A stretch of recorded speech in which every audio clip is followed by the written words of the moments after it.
సాక్షి డిబేట్‌లో మహిళలపైన అనుచిత వ్యాఖ్యలు చేసినందుకు గాను కృష్ణంరాజుని వెంటనే ఏ కలుగులో దాక్కున్నా సరే వెంటనే అరెస్ట్ చేయాలని చెప్పి ఆంధ్రప్రదేశ్ రాష్ట్ర మహిళలు కోరుకుంటున్నారు.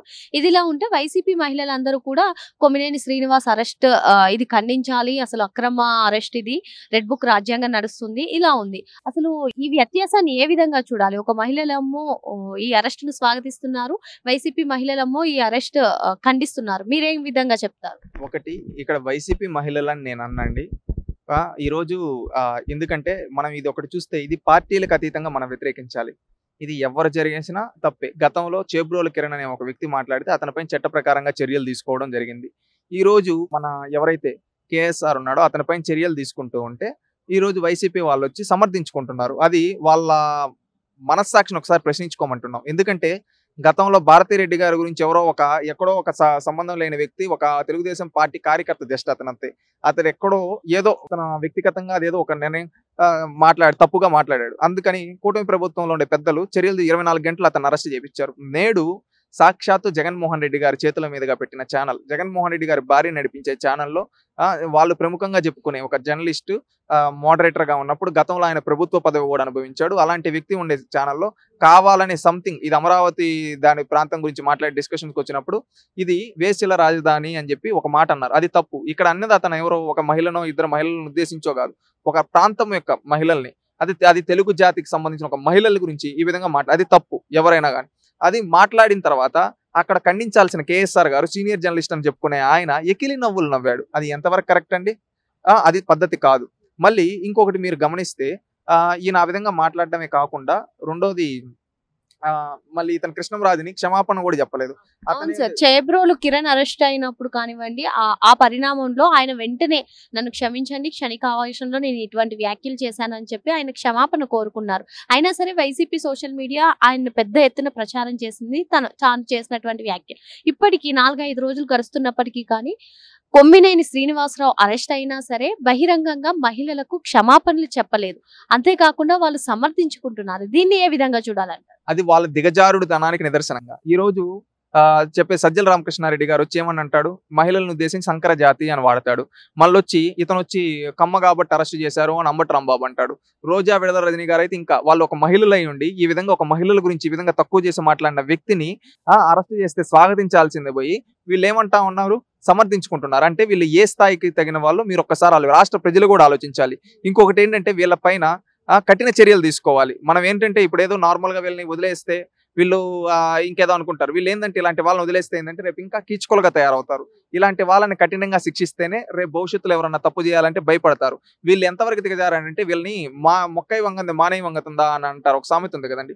ఎందుకంటే వీళ్ళు గతంలో భువనేశ్వరి గారి గురించి మాట్లాడారు, తెలుగుదేశం పార్టీ సంబంధించిన మహిళా నేతల గురించి మాట్లాడారు, అదేవిధంగా షర్మిల గారి గురించి, సునీత గారి గురించి. ఇదైతే షర్మిల సునీత గారు అయితే డైరెక్ట్ గా ప్రెస్ మీట్ లో పెట్టి మా అన్నే మా మీద ఈ విధంగా చేయిస్తున్నారని చెప్పి ఎంతో బాధపడ్డారు. ఈ విధంగా అంతమంది ఉసురు పోసుకున్న వీళ్ళు ఓడిపోయినా కానీ ఇంకా అహంకారం తగ్గకుండా ఇప్పుడు తెలుగు జాతికి సంబంధించిన మహిళల గురించి ఈ విధంగా అంటూ ఉన్నారంటే వీళ్ళు ఏ స్థానంలో ఉన్నారో ఒక్కసారి ఆలోచించండి.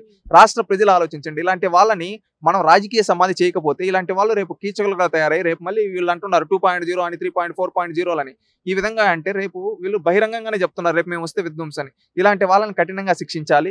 ఈరోజు నేను లోకేష్ గారు కూడా అన్నారు, తప్పు ఎవరు చేసినా మేము ఒప్పుకోం, ఎక్కడున్నా లాక్కొని వస్తాం, శిక్షిస్తామని. ఖచ్చితంగా ఇలాంటి వాళ్ళని శిక్షిస్తేనే రేపు భవిష్యత్తులో ఎవడన్నా మహిళల జోలికి పోవాలన్నా, మహిళల గురించి మాట్లాడాలన్నా భయపడతారని చెప్పి నేను తెలియజేసుకుంటున్నాను. ఇదేంటంటే టోటల్ గా ఈ రోజు నేషనల్ కమిషన్ ఫర్ ఉమెన్ కూడా ఎన్సీడబ్ల్యూ కూడా ఏమని చెప్పడం జరిగింది, రాష్ట్ర డీజీపీకి 3 రోజుల్లో ఇతని పైన చర్యలు తీసుకొని మాకు రిపోర్ట్ చేయండి అని చెప్పడం జరిగింది. అంటే ఇక్కడ జాతీయ స్థాయిలో ఉమ్ముతున్నారు వీళ్ళపైన, కానీ వీళ్ళు సిగ్గు లేకుండా ఇంకా బయట ఇలాంటి మాట్లాడుతున్నారంటే అది నిజంగా చెప్పుకోవడానికి ఆంధ్ర రాష్ట్రంలో ఇలాంటి వాళ్ళు ఉన్నారా అని బాధేస్తూ ఉంది. వీళ్ళపైన కూడా ఎవరైతే ఇప్పుడు సపోర్ట్ చేసే వాళ్ళు కూడా ఒక్కసారి మీ మనస్సాక్షిని ప్రశ్నించుకోమని చెప్పి చెప్తున్నాం. ఎందుకంటే ఎవరైనా మహిళలే. కానీ ఆ రోజు భారతిరెడ్డి గారు అన్నప్పుడు అందరం ఏకమై తెలుగుదేశం పార్టీ ఈ పార్టీ అని చూడలేదు, దాని పైన చర్యలు తీసుకునే విధంగా చేశాం. ఈ రోజు అలాంటిది ఒక ప్రాంతపు మహిళల పైన అందరిపైన ఈ విధంగా అంటూ ఉంటే ఈ రోజు మనం ఏం చేస్తూ ఉన్నాం? అలాంటి వాళ్ళకి సమర్థించాలి. వైసీపీలో ఉండే వాళ్ళు కూడా ఒక్కసారి ఆత్మ పరిశీలన చేసుకోవాలని చెప్పి చెప్తూ ఉన్నాం. ఈ రోజు వీళ్ళు ధర్నాలు చేసే ధర్నాలు ఎలా ఉన్నాయంటే నేనే 10 దెబ్బలు కొట్టేసి నాకు దెబ్బలు తగిలాయని చెప్పి యాక్టింగ్ చేస్తే ఎలా ఉంటుందో అలా ఉంది వీళ్ళ ధర్నాలు. దీన్ని ఎవరు ప్రజలు కూడా స్వాగతించడం లేదు. ఈ రోజు ఏంటంటే ఇదే విధంగా కొనసాగితే రేపు వైసీపీ పార్టీని మహిళలే పాతాళం లేకదొక్కి భూస్థాపితం చేస్తారని చెప్పి తెలియజేసుకుంటున్నాం.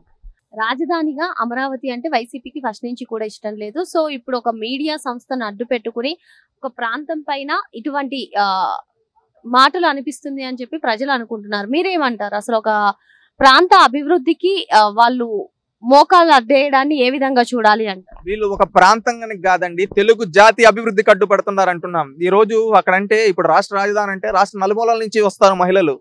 అలాంటిది ఈ రోజు హైదరాబాద్ అంటే హైదరాబాద్ లో ఓన్లీ అక్కడ వాళ్ళే ఉన్నారా? ఎన్నో రాష్ట్రాల నుంచి ఎంతో మంది వచ్చి చిహ్నంగా మనం చెప్పుకుంటాం. అలాంటి రాజధానిని వీళ్ళు ఈ విధంగా వక్రీకరించారంటే ఆర్గనైజ్డ్ గా చేస్తున్నారు. దీని వెనకాల చాలా పెద్ద హస్తం ఉంది, చాలా పెద్ద పెద్ద నేతల హస్తం ఉందని కూడా అనుకుంటూ ఉన్నాం. ఈ రోజు వరకు జగన్మోహన్ రెడ్డి క్షమాపణ చెప్పకుండా, బహిరంగ క్షమాపణ చెప్పకుండా, భారతీ రెడ్డి గారు బహిరంగ క్షమాపణ చెప్పకుండా ఈ రోజు వాళ్ళ ఛానల్లో వస్తే ఇంకా సమర్థించుకుంటున్నారంటే వీళ్ళు ఏం మెసేజ్ ఇస్తున్నారు సొసైటీకి? ఈ రోజు మీకేమన్నా విషయం చిమ్మాలంటే, వ్యక్తిగతంగా మీకేమన్నా కోపం ఉంటే నిర్మాణాత్మకమైన విమర్శలు చేయండి. అంతేగాని అక్కడ ఉండే మహిళల్ని క్యారెక్టర్ అసాసినేషన్ చేస్తున్నారంటే వీళ్ళు ఎంత దిగజారుడుతనంగా ఉన్నారు. రాష్ట్రంలో ఉండే మహిళలంతా కూడా ఆలోచించాలి. ఎందుకంటే మహిళల సత్తా ఏంటో మహిళలు తలుచుకుంటే రాజ్యాలే కూలిపోయాయి అంటారు. అలాంటిది మహిళలను తక్కువ చేసి మాట్లాడిన ఈ వైసీపీ పార్టీని సమాధి చేయాల్సిన బాధ్యత రాష్ట్ర మహిళల పైన ఉందని నేను తెలియజేసుకుంటున్నాను. Okay sir, thank you sir.